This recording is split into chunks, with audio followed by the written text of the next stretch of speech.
hadi kufikia mwezi Aprili 26 shilingi milioni 699,706,093 sawa na asilimia 67.5 ya lengo la mwaka lilikusudiwa zimekusanywa. Mheshimiwa Spika, kwa upande wa taasisi zilizo chini ya wizara, kiasi kilichokadiriwa kukusanywa ilikuwa shilingi bilioni 40,295,192 ambapo hadi mwezi Aprili 2026 shilingi bilioni 17 na milioni 20,636 sawa na asilimia 42 ya lengo zilikuwa zimekusanywa. Bajeti ya wizara na mtiririko wa fedha. Mheshimiwa Spika, katika mwaka wa fedha 2025/26 wizara iliidhinishiwa bajeti yenye jumla ya shilingi bilioni 519,670,073. Kati ya fedha hizo mishahara ilikuwa bilioni 33,408,000, matumizi mengine yalikuwa shilingi bilioni 28 na milioni 65, na miradi ya maendeleo ilikuwa bilioni 458,190,788. Mheshimiwa Spika, hadi mwezi Aprili 26 wizara ilikuwa imepokea jumla ya shilingi bilioni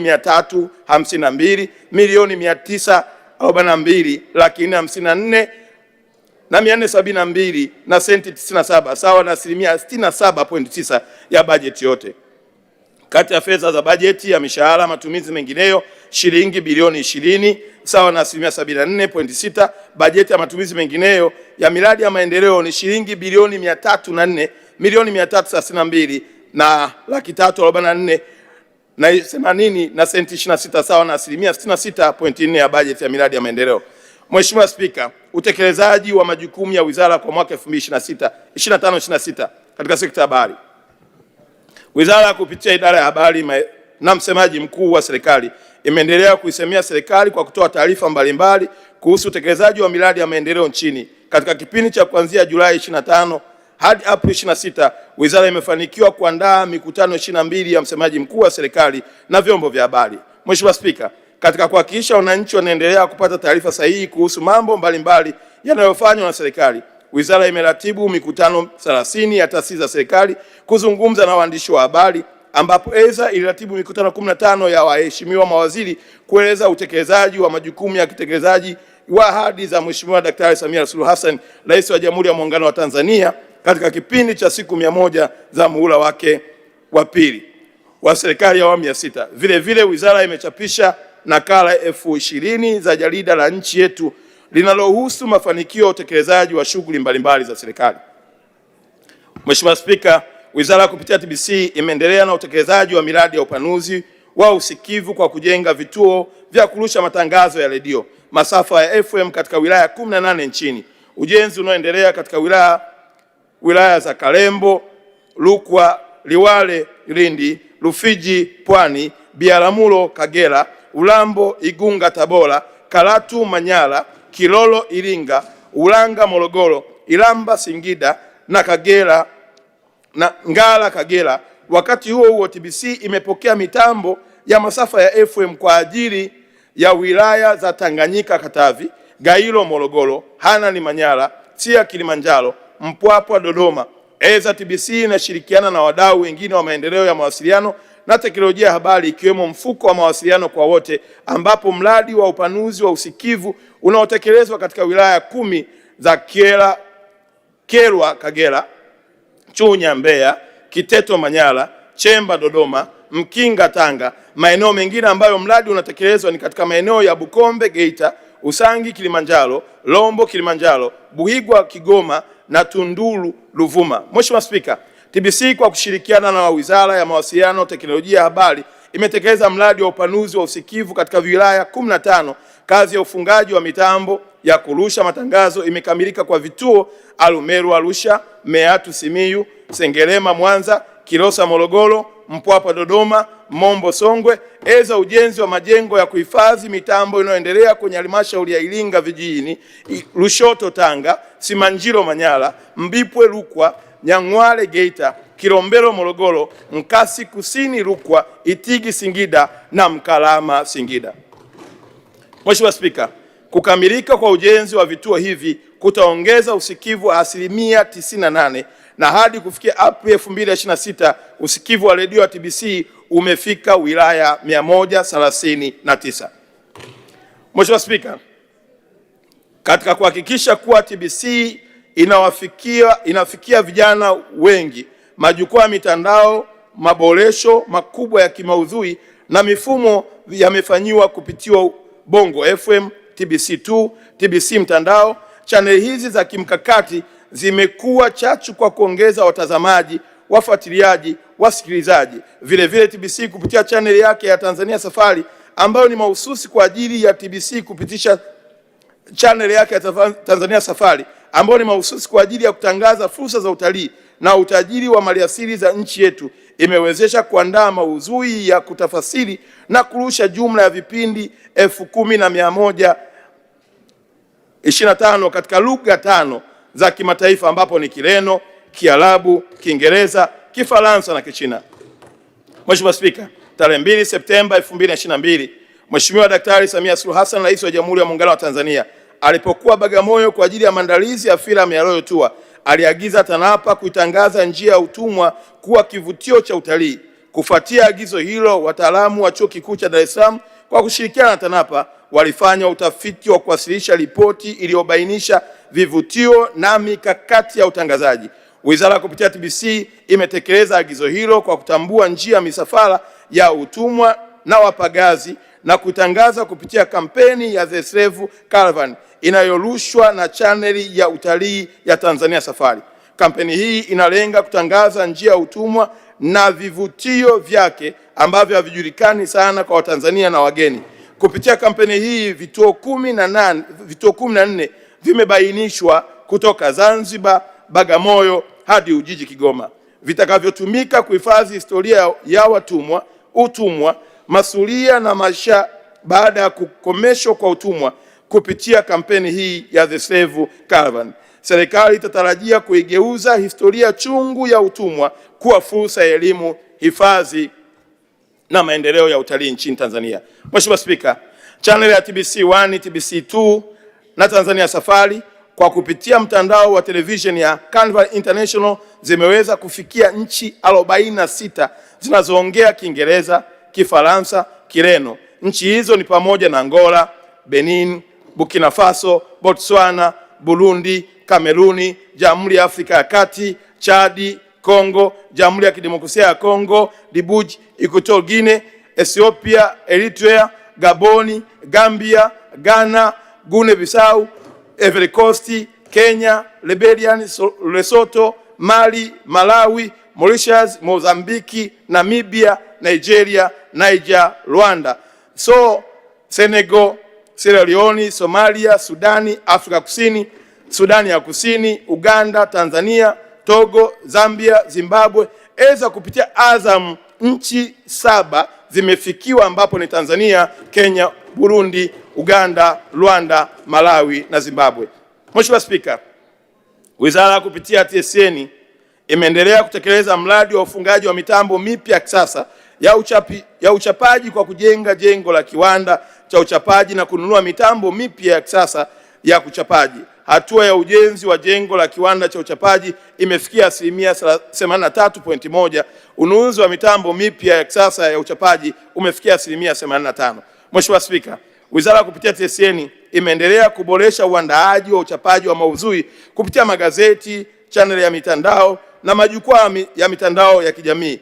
Maudhui haya yamejulikana katika kuhabarisha mafanikio ya serikali ya awamu ya 6 inaongozwa na Mheshimiwa Daktari Samia Suluhu Hassan, Rais wa Jamhuri ya Muungano wa Tanzania. Hadi kufikia Aprili 2026, TSN imeandaa na kuchapisha jumla ya makala 2973 za kimkakati. Mheshimiwa Spika, TSN imeanzisha mkataba maalum wa historia kwa kuweka matoleo ya zamani ya magazeti na picha kwenye mfumo wa kidijitali.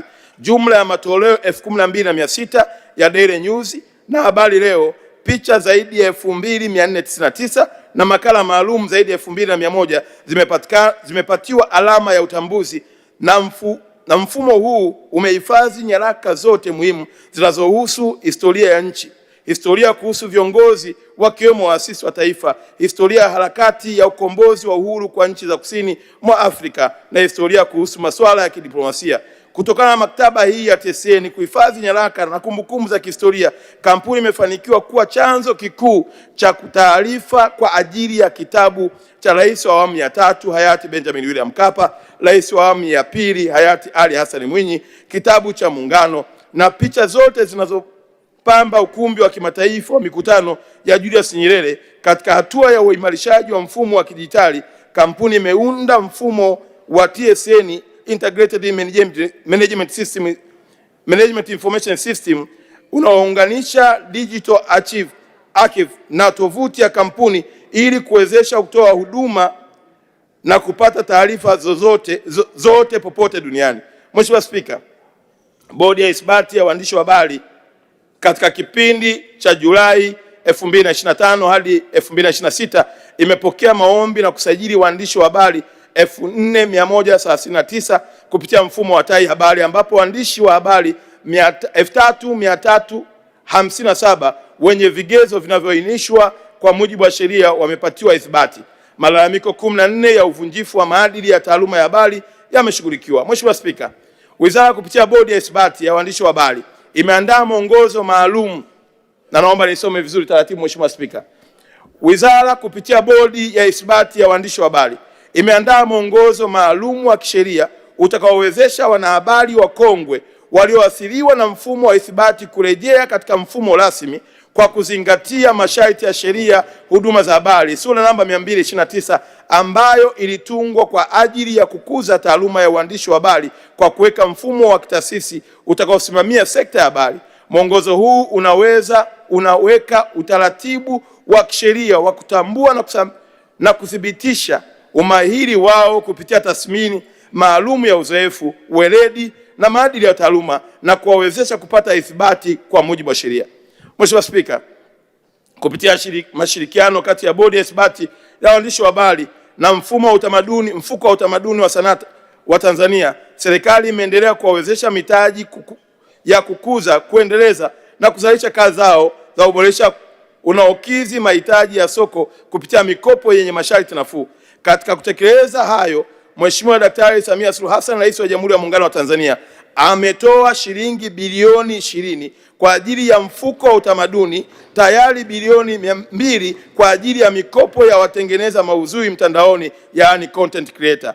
Zimetoka kwa lengo la kuwasaidia kupata vitendea kazi na kuongeza uzalishaji wa kazi zao. Mheshimiwa Spika, Wizara kupitia mfuko wa utamaduni na sanaa imetoa mafunzo kwa watengeneza maudhui mtandaoni wenye lengo la kuwawezesha kutengeneza kazi zenye ubora kwa soko shindani la ndani na nje ya nchi. Mafunzo kwa awamu ya kwanza yametolewa kwa watengeneza maudhui mtandaoni 931 ambapo kati yao wanawake ni 574 sawa na 62% na wanaume ni 357 sawa na 38% kutoka mikoa mitatu: Dar es Salaam, Mwanza na Arusha. Mheshimiwa Spika, Kamati ya maudhui imepewa jukumu la kusimamia maudhui yanayotolewa katika vyombo vya habari na kuchukua hatua pale inapotokea ukiukwaji wa sheria, kanuni na maadili. Kabla ya kuchukua hatua za kisheria, serikali hutanguliza mazungumzo, ushauri, utoaji wa maelekezo kwa vyombo husika ikilenga kutoa fursa ya kujirekebisha.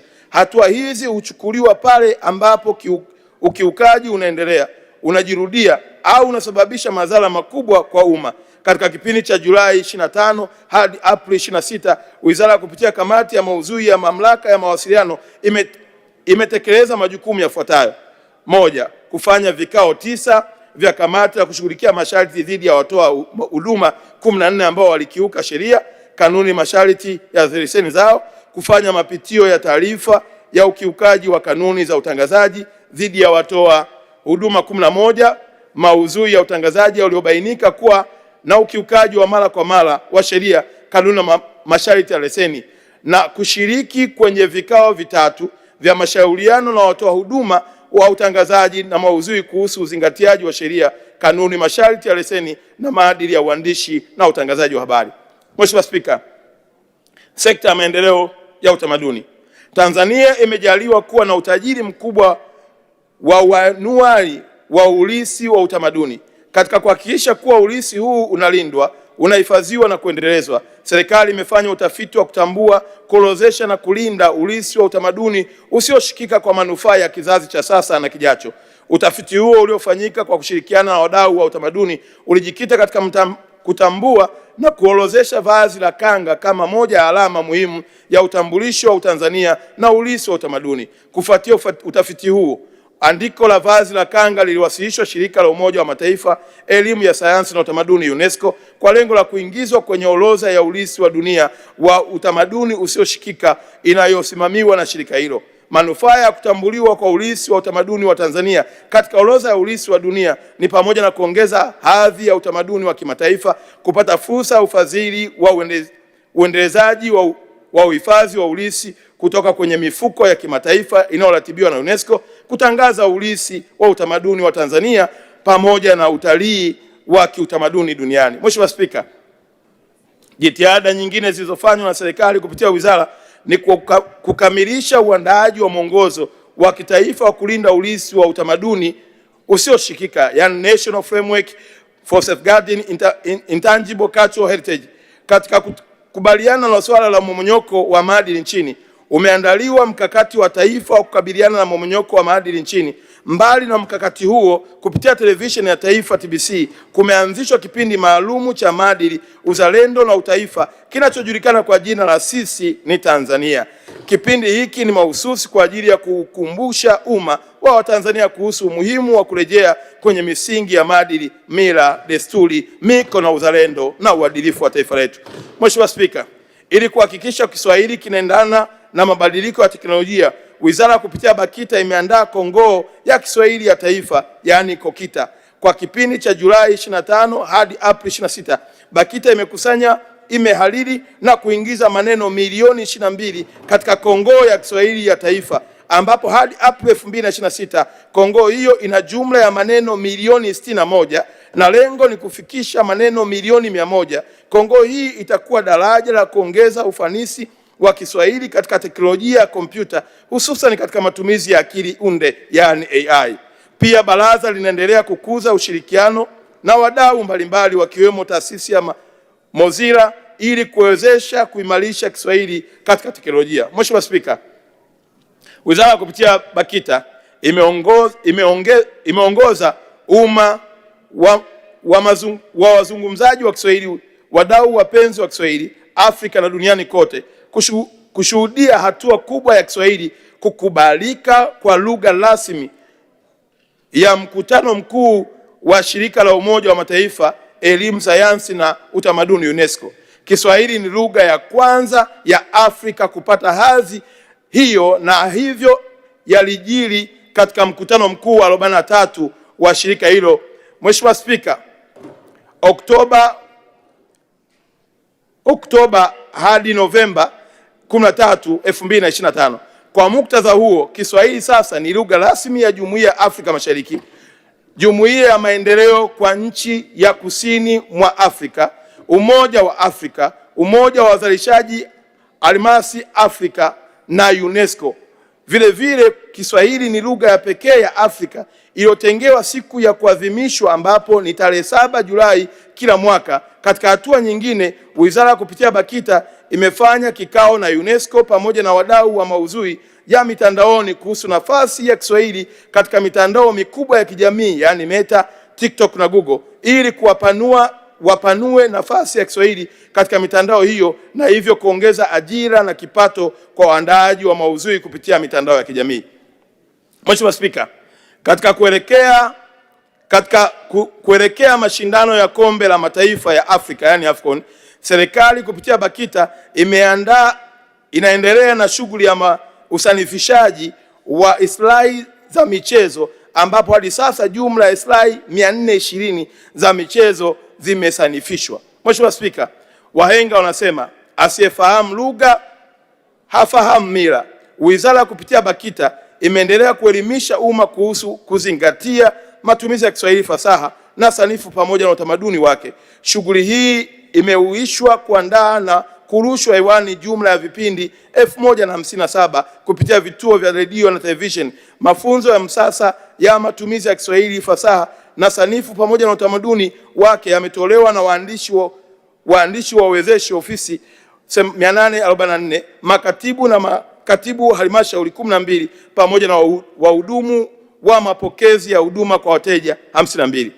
Mheshimiwa Spika, Baraza limeandaa na kufanya kongamano la 5 la idhaa zinazotangaza kwa Kiswahili duniani ikiwa na kauli mbiu tasnia ya habari, misingi ya maendeleo ya Kiswahili duniani.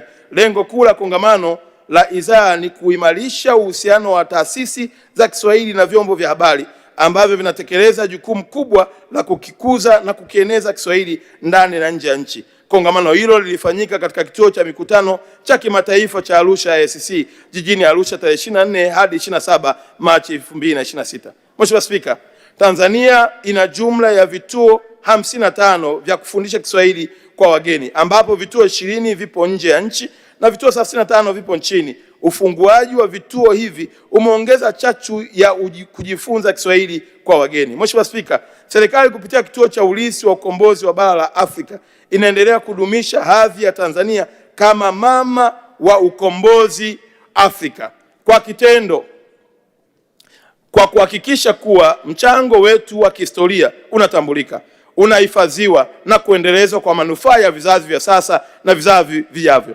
Katika kuonyesha dhamira hiyo, tunamshukuru sana Mheshimiwa Daktari Samia Suluhu Hassan, Rais wa Jamhuri ya Muungano wa Tanzania, kwa uamuzi wake wa kimkakati wa kutekeleza mradi wa ujenzi wa makao makuu ya ulisi wa ukombozi wa bara la Afrika kama ilivyoazimiwa na Umoja wa Afrika. Hatua hii inaakisi uongozi thabiti na dira ya kulinda historia ya taifa letu, huku tukiiweka katika nafasi ya kimataifa kama kitovu cha kumbukumbu za ukombozi wa bara la Afrika. Mheshimiwa Spika, katika hatua ya utekelezaji, wizara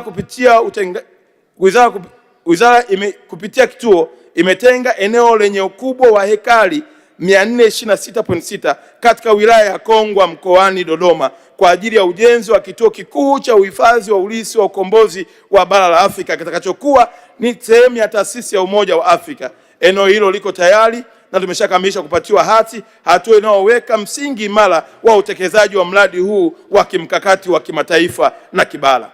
Mheshimiwa Spika, katika sekta ya sanaa, natoa shukrani za dhati kwa Mheshimiwa Daktari Samia Suluhu Hassan, Rais wa Jamhuri ya Muungano wa Tanzania, kwa uongozi wake madhubuti na juhudi zake zinazopelekea kufanikisha Tanzania kupata heshima kubwa kuwa mwenyeji wa mashindano makubwa zaidi ya ulimbwende duniani, yani Miss World. Na Mheshimiwa Spika, kama unavyoona pale jukwaani kwenye gara yako upande wako wa kulia, utakapopata nafasi ya kutambulisha, tunao tayari walembo wameingia ndani ya bunge lako tukufu ili kushuhudia jitihada na kazi kubwa inayofanywa na Daktari Samia. Mashindano hayo yanatarajiwa kuleta manufaa makubwa kiuchumi na kijamii kupitia mapato ya viingilio, huduma za utalii, udhamini, biashara za wageni, pamoja na kutoa fursa kwa wabunifu wa ndani kujifunza na kujitangaza kimataifa. Aidha, tukio hili litasaidia kuitangaza Tanzania duniani kama kitovu cha utalii wa asili na utamaduni, kuimarisha diplomasia ya kimataifa, kudhibitisha usalama wa nchi kwa wageni. Mashindano ya Miss World Tanzania 2026 yaliyofanyika tarehe 19 Aprili, ambapo mlimbwende Leticia Sawe aliibuka mshindi na ataiwakilisha Tanzania katika mashindano yatakayofanyika Vietnam mwezi Septemba 2026, ambapo Tanzania inatarajia kukabidhiwa rasmi bendera ya uwenyeji kwa mwaka 2027. Mashindano ya Miss World 2027 yatatumika kama kichocheo cha hamasa kuelekea AFCON 2027 na kuongeza mwamko wa kitaifa pamoja na ushiriki wa wananchi katika maandalizi ya tukio hilo kubwa la kihistoria kwa bara la Afrika. Mheshimiwa Spika, mashindano haya ya Miss World ambayo Mheshimiwa Rais amefanikisha kuleta Tanzania katika nchi 54 za bara la Afrika, Tanzania ni nchi ya pili kuwa mwenyeji wa mashindano haya, ukitoa nchi ya kwanza ambayo ilikuwa ni South Africa. Na kwa kutokana na mazungumzo mazuri yaliyofanywa na Daktari Samia nasi tukiwa wawakilishi wake, mwandaaji wa mashindano haya amelizia kuwa Tanzania mwenyeji wa waandaaji wa mashindano ya Miss World itafanyika miaka 3 mfululizo na kuleta nchi zaidi ya 180 katika taifa la Tanzania. Mheshimiwa Spika, wizara iratibu tamasha la Chani Sengeri lililofanyika tarehe 2 Agosti 2025 katika eneo la nje la uwanja wa Benjamin Mkapa, ikiwa ni sehemu ya sherehe za uzinduzi wa mashindano ya kombe la mataifa ya Afrika kwa wachezaji wa ligi ya ndani. Tamasha hili lilikuwa na mafanikio makubwa ambapo zaidi ya wasanii 30 wa mziki wa Sengeli walipata fursa ya kutumbuiza. Kupitia jukwaa hili, mziki wa Sengeli uliweza kutangazwa kimataifa kama sehemu ya utambulisho wa utamaduni wa Tanzania. Sambamba na hilo, serikali imeendelea kuratibu tamasha la Sengeli Music Festival. Tamasha hili linatarajiwa kufanyika tarehe 30 Mei 2026. Linalenga kutumika kama jukwaa la kuhamasisha ushiriki wa wananchi katika mashindano ya AFCON 2027. Mheshimiwa Spika, Bodi ya Filamu Tanzania imeratibu tamasha na tuzo za filamu. Tamasha hilo lenye dhima ya filamu ni biashara, lilohusisha matukio kama midahalo, washa na mafunzo kwa wadau ya filamu na michezo ya kuigiza, lilifanyika jijini Dar es Salaam kuanzia tarehe 3 Julai hadi 16 Agosti 2025, ambapo jumla ya wadau 1600 walishiriki, zikiwemo nchi za Zambia, Jamhuri ya Kidemokrasia ya Kongo, Kenya, Somalia, Uganda, Rwanda na nchi kutoka nje ya Afrika ambazo ni Uswizi na Marekani. Tamasha hilo lilihitimishwa kupitia kilele cha usiku wa tuzo wa filamu kilichofanyika tarehe 14 Februari 2026 jijini Dar es Salaam, ambapo jumla ya wadau 1226 walishiriki. Jumla ya tuzo 28 zilitolewa kama tamasha katika tamasha hilo. Mheshimiwa Spika, KOSOTA inaendelea kufuatilia ukusanyaji wa tozo ya haki miliki, yani copyright levy. KOSOTA inaratibu mgao wa fedha zinazotokana na tozo ya haki miliki, ambapo jumla ya shilingi milioni 988 na laki 656 na 1003 na senti 62 sawa na 60% ya makusanyo yote ya shilingi bilioni 1 na milioni 647 na laki 6 na 60 na 173 na senti 20 yalifanyika kuanzia Septemba 2023 hadi Juni 2025. Zinatarajiwa zitagawiwa kwa wabunifu wa kazi za sanaa na uandishi. Mchanganuo wa mgao ni daraja la muziki 20%, filamu 15%, sanaa ya uandishi wa asili 10%, sanaa ya ufundi asili 7.5% na sanaa ya maonyesho 7.5%. Mheshimiwa Spika, Mfuko wa Utamaduni wa Sanaa Tanzania umewezesha upatikanaji wa mikopo kwa wasanii kwa kushirikiana na taasisi za kifedha. Serikali kupitia mfuko imetoa mikopo yenye thamani ya shilingi bilioni 3 na milioni 535 kwa miradi 229 ya utamaduni na sanaa. Aidha, sekta zilizonufaika na mikopo hiyo ni filamu, ufundi, muziki, lugha na fashion. Imewezesha pia katika mikoa ya Dar es Salaam, mikoa ya Pwani, Morogoro, Manyara, Arusha, Mwanza, Kagera, Shinyanga. Mheshimiwa Spika, makofi yanavyozidi ndivyo ambapo pesa hizi tutapeleka kwa ajili ya hao wasanii. Naomba kurudia tena. Katika mikoa 15, mkoa wa Dar es Salaam, mkoa wa Pwani, mkoa wa Morogoro, mkoa wa Manyara, mkoa wa Arusha, mkoa wa Mwanza, mkoa wa Kagera, mkoa wa Shinyanga, Mara, Geita, Mbeya, Kilimanjaro, Ruvuma, Tabora. Hali kadhalika kupitia mradi hii iliyotekelezwa, jumla ya ajira 75,537 zimezalishwa na kuwanufaisha wananchi zaidi ya 971,285. Mheshimiwa Spika, maendeleo ya michezo. Wizara imeratibu kwa ufanisi michuano ya mpira wa miguu ya Afrika kwa wachezaji wa ndani, yani CHAN 2024. Mashindano ya CHAN ni kigezo ambacho Shirikisho la Soka Afrika CAF hutumia kama kipimo cha nchi kuwa mwenyeji wa mashindano ya AFCON. Mashindano hayo yalifanyika nchini kuanzia tarehe 2 hadi tarehe 30 Agosti 2025, ambapo nchi ya Tanzania, Kenya na Uganda zilikuwa mwenyeji. Timu ya taifa, yani Taifa Star, ilishiriki na kuonyesha kiwango cha juu cha ushindani kwa kufanikiwa kufika hatua ya robo fainali, hatua inayodhihirisha kuimarika kwa soka letu la ndani. Aidha, kutokana na ubora wa maandalizi ya usimamizi wa mashindano hayo, CAF ilimtunuku tuzo ya heshima Mheshimiwa Daktari Samia Suluhu Hassan, Rais wa Jamhuri ya Muungano wa Tanzania, kwa kazi nzuri, njema na ufanisi mkubwa ulioonekana katika maandalizi ya CHAN. Mheshimiwa Spika, sambamba na mashindano hayo, serikali kupitia wizara imeendelea na maandalizi ya mashindano ya kombe la mataifa ya Afrika 2027 kwa kutekeleza kwa ufanisi majukumu mbalimbali, hususan ujenzi na ukarabati wa miundombinu wa michezo katika miji wenyeji wa Dar es Salaam, Arusha, na ambapo ni ukarabati wa uwanja wa Benjamin Mkapa umefikia asilimia 95, ukarabati wa viwanja vitatu vya mazoezi ya Njimkana pamoja na Meja General Isamuyo na shule ya sheria imekamilika. Ujenzi wa viwanja vitatu vingine vya mazoezi yani Farasi, Leaders Club na Jimkana 2 vipo katika hatua za awali. Ujenzi wa uwanja wa Arusha wenye uwezo wa kuchukua Watanzania zaidi ya 32,000 umefikia asilimia 77.5 na ujenzi wa kiwanja kimoja cha mazoezi kinachojengwa katika eneo la uwanja wa Arusha umefikia asilimia 60 na matarajio yetu kuwa ifikapo Agosti 2026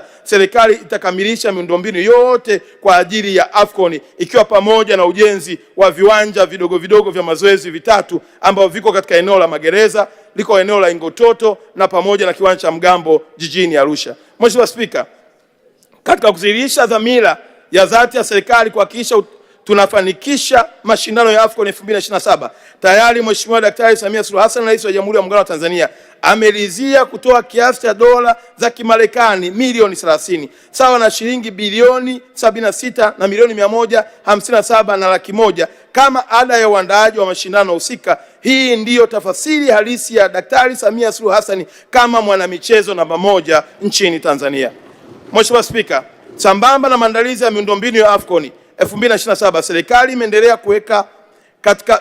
kuwekeza katika maendeleo ya miundombinu mingine ya michezo nchini kwa kutekeleza miradi mikubwa ya kimkakati yenye lengo la kukuza vipaji na kuboresha huduma za michezo kwa wananchi. Miradi mingine inayotekelezwa ni ujenzi wa akademi za michezo katika chuo cha maendeleo ya michezo Malia, ambapo utekelezaji wake umefikia asilimia 49, ujenzi wa uwanja wa mpira wa miguu jijini Dodoma wenye uwezo wa kuchukua watu 32,500 ambapo umefikia asilimia 5, ujenzi wa kituo cha mazoezi na kupumzikia wananchi jijini Dodoma ambao umefikia asilimia 73.5, ujenzi wa kituo cha mazoezi ya kupumzikia wananchi jijini Dar es Salaam kilichofikia asilimia 49 na ukarabati wa uwanja wa Uhuru ambapo umefikia asilimia 70. Mheshimiwa Spika, serikali kupitia Baraza la Michezo la Taifa imeendelea kuwezesha ushiriki wa wanamichezo na timu za taifa katika mashindano ya kimataifa. Serikali inampongeza mwanariadha Alphonce Felix Simbu na imani iko ndani kwenye jengo lako tukufu, Mheshimiwa Spika, aliyefanikiwa kushinda medali ya dhahabu katika mashindano ya riadha ya dunia yaliyofanyika Septemba 2025 jijini Tokyo, Japani, ikiwa ni medali ya kwanza ya dhahabu ya kwanza Tanzania katika mashindano hayo tangu kupata uhuru. Pia kuibuka mshindi wa pili wa kushinda medali ya fedha katika mashindano ya marathon ya kimataifa yaliyofanyika tarehe 20 Aprili 2026 jijini Boston, Marekani. Pia tunampongeza mwanariadha John Were aliyetwaa medali ya dhahabu katika mashindano ya nusu marathon yaliyofanyika tarehe 19 Aprili 26 nchini Poland. Mheshimiwa Spika, hao washindi wetu wote tumewaleta pia kwenye bajeti yetu ikiwa sehemu ya kupata heshima ya bunge lako tukufu kwa kazi nzuri wanayoifanya ya kuiwakilisha Tanzania. Sambamba na hiyo, Mheshimiwa Spika, serikali inazipongeza timu ya taifa ya mpira wa miguu Taifa Star kwa kufika hatua ya 16 bora katika mashindano ya AFCON 2025 yaliyofanyika nchini Morocco na kufika hatua ya robo fainali ya mashindano ya CHAN yaliyofanyika 2024. Timu ya wanawake pia kwa kushiriki kombe la dunia 2025 nchini Ufilipino na kufikia hatua ya makundi. Twiga Star iliyotoa ubingwa wa Sakafa Senior Women Championship 2025 na kufuzu AFCON ya 2026 pamoja na timu ya mpira wa miguu kwa wenye ulemavu kwa kushiriki mashindano ya Afrika Mashariki na Kati nchini Burundi. Aidha, wizara inatoa pongezi kwa timu ya taifa ya ngumi kwa kushinda jumla ya medali 18. Mheshimiwa Spika, zoezi la ngumi au mashindano ya ngumi haya sio ya mchezo, kwa sababu unaweza kushangaa tayari linatoka, lakini tumepata medali 18, za dhahabu ni 1, fedha ni 4 na za shaba ziko 13 katika mashindano ya kanda ya 3 ya Afrika yaliyofanyika Kenya mwaka 2025. Timu ya mpira wa kikapu ya Dar City iliyoshiriki mashindano ya kikapu Afrika yaliyofanyika nchini Afrika Kusini na kufanikiwa kufuzu kucheza fainali ya mashindano hayo itakayofanyika nchini Rwanda Mei 26. Mheshimiwa Spika, na hii pia timu ya Dasite ni katika historia ya taifa letu hatujawahi kuwa na timu iliyoshiriki katika mashindano ya basketball, ambapo sasa Dasite imechukua nafasi hiyo ya kuiwakilisha Tanzania na kupeperusha bendera vyema huko duniani na kuingia katika mashindano yanayokwenda kufanyika nchini Rwanda. Mheshimiwa Spika, naomba pia kumleta kwako na kwa bunge lako tukufu bondia Ibrahim Krasi aliyepigana na kuipata mikanda miwili ya WBC na WBO. Huyu kapata ushindi mkubwa na mikanda hiyo na thamani kubwa, na hivi tunavyoongea tuko naye pia ndani ya bunge lako tukufu, ikiwa ni sehemu ya kupata heshima ya waheshimiwa wabunge chini ya bunge lako Mheshimiwa Spika, katika kazi kubwa nzuri anayoifanya. Lakini pia tunaye bondia Lupasu Shoti ambaye alishinda mikanda wa IBO Africa.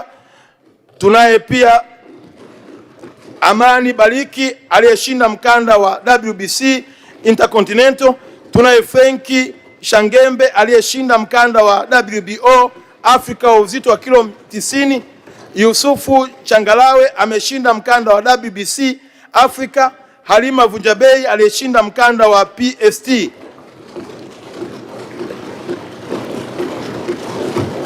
Mafanikio hayo yanaonyesha maendeleo chanya ya michezo nchini. Mheshimiwa Spika, Wizara kupitia BMT kwa kushirikiana na Shirikisho la Mpira wa Miguu Tanzania liliratibu mkutano wa kamati ya utendaji wa Shirikisho la Mpira wa Miguu Afrika yani CAF, ambapo ulifanyika tarehe 13 Februari 2026 jijini Dar es Salaam. Mkutano huo uliwaleta pamoja vigogo wa soka barani Afrika ukiwa na lengo la kujadili na kuweka mikakati ya kukuza vipaji, kuimarisha ushindani wa vilabu na timu za taifa, pamoja na kuongeza uwekezaji katika miundombinu ya mpira wa miguu. Tanzania kwa kuwa mwenyeji wa mkutano huo ni kielelezo cha uwezo wa nchi yetu kuandaa mikutano mikubwa na umeongeza hadhi ya Tanzania katika ramani ya soka Afrika, hususan wakati wa mataifa kujadili na fainali za AFCON 2027. Ujio wa viongozi hao unaweka wazi kuwa nchi yetu inazidi kuaminiwa kama kitovu cha maamuzi makubwa ya michezo barani Afrika. Mheshimiwa Spika, maelezo ya kina kuhusu utekelezaji wa majukumu ya wizara kwa mwaka 2025-26 yanapatikana katika ukurasa wa 13 hadi ukurasa wa 148 wa kitabu cha hotuba yangu. Mheshimiwa Spika, mpango wa bajeti wa mwaka 2026-27. Mheshimiwa Spika, katika mwaka wa fedha wizara na taasisi zake kwa kushirikiana na wadau utekelezaji wa jukumu mbalimbali kwa kuzingatia dira ya taifa ya maendeleo ya 2050, mpango wa 4 wa maendeleo ya taifa miaka mitano, ilani ya uchaguzi wa Chama cha Mapinduzi, maelezo ya Mheshimiwa Daktari Samia Suluhu Hassan, Rais wa Jamhuri ya Muungano wa Tanzania alipohutubia Bunge la Jamhuri ya Muungano wa Tanzania tarehe 14 Novemba 2025, maelekezo ya hotuba ya Mheshimiwa Waziri Mkuu Daktari Lameck Mwigulu Nchemba kuhusu mwelekeo wa kazi za serikali 2026-27, mpango wa mkakati wa wizara, malengo ya Umoja wa Mataifa kuhusu maendeleo endelevu ya mwaka 2030 na sera, sheria, miongozo mbalimbali na sekta za habari, utamaduni, sanaa, michezo. Mheshimiwa Spika, kutokana na muda naomba uniruhusu niende kwenye ukurasa wa 15. Mheshimiwa Spika, kuelekea mashindano ya AFCON 2027 yatakayofanyika kuanzia tarehe 19 Juni hadi 17 Julai 2027, wizara imejipanga kikamilifu kwa kushirikiana na wadau wote kuhakikisha kwamba mashindano haya si tu yanafanyika bali yanaweka historia na alama isiyofutika kwa taifa letu. Tayari tunazo kamati mbalimbali za uratibu kitaifa na kimataifa. Katika hili nimshukuru sana Mheshimiwa Daktari Mwigulu Lameck Nchemba, Waziri Mkuu wa Jamhuri ya Muungano wa Tanzania, ambaye ndio mwenyekiti wa kamati kuu ya kitaifa ya waheshimiwa mawaziri wote kwa kushirikiana na wadau mbalimbali. Mheshimiwa Spika, pamoja na miundombinu iliyoelezwa hapo awali, tayari serikali imewaunganisha pamoja wadau katika sekta ya utalii na ukarimu, hususan migahawa, hoteli na huduma za malazi, huduma za usafiri na usafirishaji, magari, treni, ndege, meli, na utaendelea kuona namna ambavyo picha tulivyoziandaa ndivyo ambavyo muonekano wa maandalizi yetu na magari yetu ikiwa pamoja na ndege na treni zitakavyoweza kuonekana. Mheshimiwa Spika, maeneo ya starehe ya burudani kwa mashabiki yani fan zone, maboresho ya muonekano wa miji yetu, vivutio vya utalii, mbuga, fukwe na mali ya kale, matibabu ya kibingwa, ulinzi na usalama, uhamiaji na mikakati mahususi ya hamasa kuelekea AFCON 2027 imeandaliwa, ambapo utazinduliwa hivi karibuni na kuhakikishia kuwa kila Mtanzania anakuwa sehemu ya mashindano haya kwa lengo la kunufaika na fursa za AFCON na kutangaza Tanzania. Mheshimiwa Spika, kutokana na hayo yote tumeendelea kushirikiana na wadau na wanamichezo maarufu walioonekana kusaidia au kutoa mchango mkubwa kwa nchi zao na dunia katika soka. Na hapa niruhusu nimtambulishe tena kwako na kwa bunge lako tukufu mwanamichezo maarufu Didier Drogba, ambaye ni mchezaji bora wa wakati wote na nahodha wa zamani wa timu ya taifa ya Ivory Coast. Pia amewahi kutumikia vilabu vikubwa vya mpira wa miguu duniani ikiwemo Chelsea na ni mmiliki wa klabu ya Phoenix Rising ya Marekani. Uwepo wake leo ni uthibitisho tosha kwa namna gani serikali imeamua kuitumia AFCON 2027 kuitangaza taswira ya Tanzania kimataifa. Mheshimiwa Spika, maelezo ya kina kuhusu mpango wa bajeti wa wizara kwa mwaka 2026/27 yanapatikana katika ukurasa wa 151 hadi 173 kitabu cha hotuba yangu. Mheshimiwa Spika, shukrani. Kabla ya kuhitimisha hotuba yangu, nitumie nafasi hii kuwashukuru wadau mbalimbali ambao kwa namna moja au nyingine wamechangia kufanikisha utekelezaji wa majukumu ya Wizara ya Habari, Utamaduni, Sanaa na Michezo. Ushirikiano na misaada yao ya kifedha, kiufundi na kitaaluma imekuwa nguzo ya mafanikio yaliyopatikana katika mwaka 2025/26. Wadau hao ni pamoja na nchi wahisani, mashirika mbalimbali ya kimataifa, taasisi za fedha, vyombo vya habari, taasisi za hiari zilizokuwa za kiserikali. Na Mheshimiwa Spika, sio rahisi kuwataja wote, lakini kwa upekee nitambue mchango wa kampuni ya Azam Media, na leo tuko naye ndugu yetu Bwana Yahaya akiwa anawakilisha, na Mighty Choice Tanzania katika kupeleka Kiswahili kwenye nchi zenye wazungumzaji wengi wa Kifaransa. Mheshimiwa Spika, kwenye upande wa michezo ni ukweli usiopingika ya kwamba Azam imetoa mchango mkubwa sana wa kukuza sekta ya michezo, na kwa kazi kubwa tunayoendelea kuifanya tunao mpango wa kuwatambua kama wachangiaji wakubwa na wawezeshaji wa kuifanya Tanzania endelee kuonekana. Lakini sambamba na hivyo, nimesema hapa Azam, lakini nimesema Mighty Choice Tanzania, hawa wametusaidia sana kufanya uwezekano wa Kiswahili chetu kuwa sehemu ya habari kwenye nchi zinazozungumza Kifaransa. Mamlaka ya Mawasiliano Tanzania TCRA, benki ya NMB, CRDB, NBC, mfuko wa mawasiliano kwa wote, shirikisho la mpira wa miguu Tanzania TFF, 361 Degree Africa Limited, serikali ya mji wa Busan nchini Korea Kusini, shirika la Umoja wa Mataifa la elimu ya sayansi utamaduni UNESCO, na kituo cha sanaa na utamaduni cha Alliance Francis. Mheshimiwa Spika, kwa mara nyingine tena nilimshukuru sana kwa dhati ya moyo wangu Daktari Samia Suluhu Hassan, Rais wa Jamhuri ya Muungano wa Tanzania, kwa maono yake, maelekezo na miongozo yake katika utekelezaji wa majukumu ya sekta ya habari, utamaduni, sanaa na michezo. Wizara hii tunakiri kuwa tunadaiwa matokeo, na Mheshimiwa Rais amemaliza kazi yake. Nimhakikishie kuwa katika kipindi alichoniamini kusimamia majukumu haya sitamwangusha. Watanzania tuendelee kumwombea kwa Mwenyezi Mungu Rais wetu wa Jamhuri ya Muungano wa Tanzania Daktari Samia Suluhu Hassan, Mungu amjalie afya njema ili aendelee kutuongoza vyema. Mheshimiwa Spika, niwashukuru viongozi wa dini wa madhehebu yote wanaoendelea kuliombea taifa letu, na wengine leo wapo wakiongozwa na viongozi wa dini wa mkoa wa Arusha. Tuko naye pia kazi wa mkoa, tuko na maaskofu ambao wamekuja kwa pamoja kuendelea kutuombea, ikiwa ni sehemu ya kulinda amani na umoja wa taifa letu.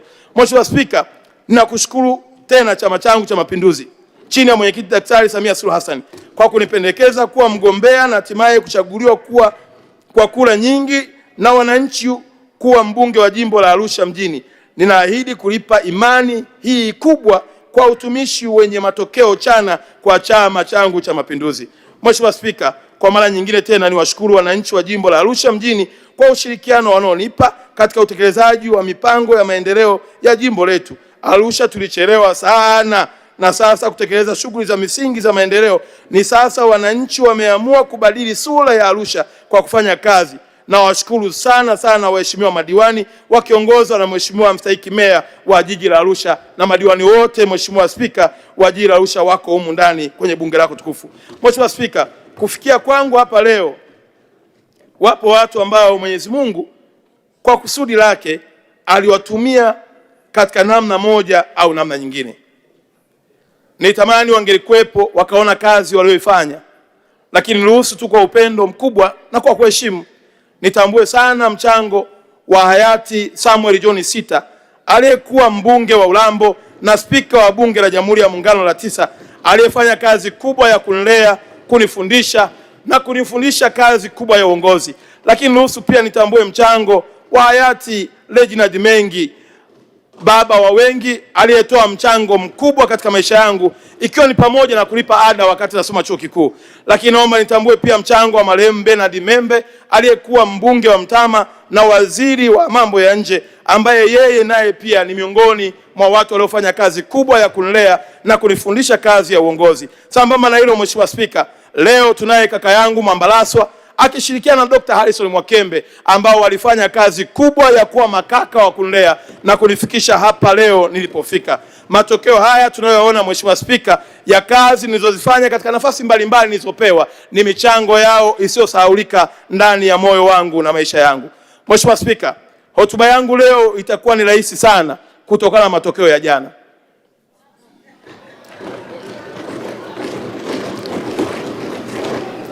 Wakati najiandaa kuja hapa, Mheshimiwa Spika, Mheshimiwa Waziri Mkuu alinipigia simu akaniomba nisionyeshe furaha yangu kutokana na matokeo ya jana. Nami nikamwambia Mheshimiwa Waziri Mkuu, matokeo ya jana sitaonyesha furaha yangu, lakini niruhusu nionyeshe furaha yangu ya matokeo ya Kombe la Muungano. Na kwa kuwa matokeo ya Kombe la Muungano yalimpa wakati mgumu Mheshimiwa Waziri Mkuu kulazimika kueleza uvumilivu ambao Simba wameendelea kuonyesha, basi nimhakikishie Mheshimiwa Waziri Mkuu nitasimamia vilabu vyote na kuhakikisha kwamba vinaleta ushindani sahihi na kuleta matokeo chanya ya kukuza mpira wetu wa miguu. Mheshimiwa Spika, ni ukweli usiopingika, utambuzi wa wizara yetu katika mchango chanya uliotolewa na vilabu hivi viwili hauwezi kuepukika. Simba na Yanga wamekuwa nguzo wa mchezo wa mpira wa Tanzania, na tunawaombea kila laheri katika uimarishaji wa uongozi wao ili waendelee kuwa mwalimu na kuleta fursa nyingi zaidi kwa timu zetu za ndani. Mheshimiwa Spika,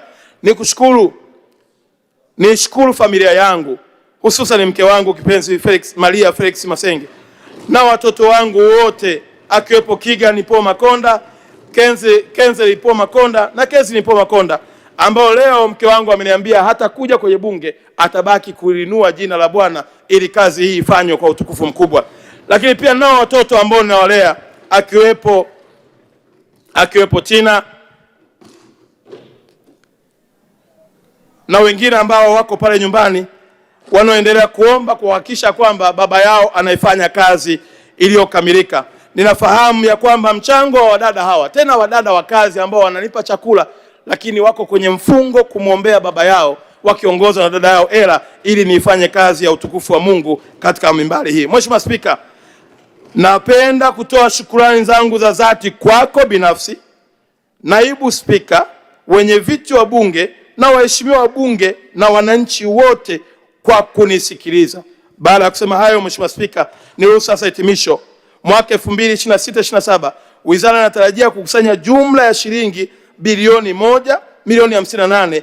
Aidha, kwa upande wa taasisi 12 zilizo chini ya wizara ya, kiasi kinachotarajiwa kukusanywa ni shilingi bilioni 40,898,000 na 692,000. Mheshimiwa Spika, ili kutekeleza majukumu ya wizara katika mwaka wa fedha 2026/27, naomba bunge lako tukufu lilizie na kuidhinisha bajeti ya Wizara ya Habari, Utamaduni, Sanaa na Michezo kwa mwaka 2026/27 yenye jumla ya shilingi bilioni 525,327,857. Kati ya bajeti hiyo shilingi bilioni 39 na milioni 71,597,000 ni kwa ajili ya mishahara, shilingi bilioni 28 na milioni 65,472,000 ni matumizi mengineyo, na miradi ya maendeleo shilingi bilioni 458 milioni 190,778,000. Mheshimiwa Spika, kwa unyenyekevu mkubwa naomba kutoa hoja. Asante Mheshimiwa Makonda, hoja imeungwa mkono. Sasa waheshimiwa bunge, kura zimepigwa, matokeo tayari. Namkaribisha msimamizi mkuu wa uchaguzi afuate hatua inayokuja. Mheshimiwa Katibu. Waheshimiwa wabunge, naomba kutoa taarifa ya kukamilika kwa zoezi la uchaguzi wa wabunge wa Bunge la Afrika Mashariki, na kwa kuzingatia matakwa ya fasiri ya 14A na B ya nyongeza 3 ya kanuni za kudumu za Bunge, msimamizi wa uchaguzi amepewa wajibu ufuatao. Kwanza ni kujulisha Bunge kuhusu matokeo ya uchaguzi kwa kutaja kura zilizopigwa kwa kila mgombea. Lakini pili, kutangaza washindi, na fasiri ya 14B inasema aliyeshinda ndiye aliyepata kura nyingi katika kura zilizopigwa. Sasa waheshimiwa wabunge, katika uchaguzi uliokamilika hivi punde, matokeo ya uchaguzi ni kama ifuatavyo. Idadi ya wabunge kikatiba ni 404. Idadi ya wabunge waliopo kwa sasa ni 401. Idadi ya wabunge waliopiga kura ni 293. Idadi ya kura zilizoharibika hakuna. Kundi A, kundi la wanawake, mgombea alikuwa ni ndugu Fatuma Abdalla Kange. Idadi ya kura za ndio 223. Kura za hapana 70. Kwa hiyo naomba kutumia fursa hii kuwatangazia kuwa ndugu Fatuma Abdalla Kange amechaguliwa kuwa mbunge wa Bunge la Afrika Mashariki kwa kupata kura 223 sawa na 76.1. Kundi D, wagombea wa Tanzania Bara. Wagombea alikuwa ndugu Kosato David Chumi na ndugu Kambarage Masato Wasira. Nikianza ndugu Kosato David Chumi, idadi ya kura za ndio 289, kura za hapana 4.